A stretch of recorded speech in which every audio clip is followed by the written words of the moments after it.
Kenapa Public Gold tidak ada kedai emas? Soalan yang simple tetapi ada jawapan yang logikal. Ramai orang ingat Public Gold ialah kedai emas biasa seperti kedai-kedai emas yang anda tengok di tepi-tepi jalan maupun di dalam shop lot di pasaraya.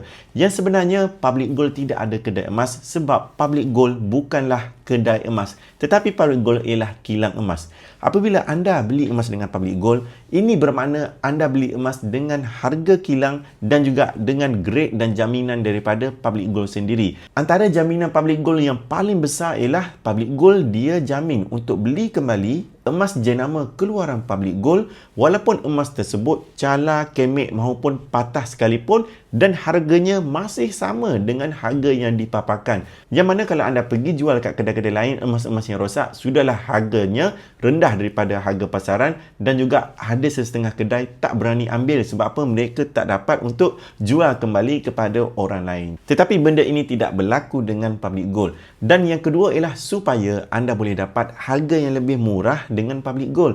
Kalaulah Public Gold ada banyak cawangan yang mana akan meningkatkan kos sewa, kos keselamatan, kos security, kos untuk bayar staff dan juga kos untuk bayar api internet semuanya, sudah tentulah harga tersebut anda yang akan serap, yang mana anda akan beli emas dengan harga yang lebih mahal. Tetapi Public Gold dia buatkan sistem centralized, anda beli emas di mana-mana sahaja dan kemudian emas tersebut akan dipost dari HQ yang mana akan meminimalkan kos dan juga anda lah yang akan untung kerana anda dapat emas dengan harga yang lebih murah. Jangan lupa follow saya untuk dapatkan lebih banyak ilmu tentang emas dan kewangan.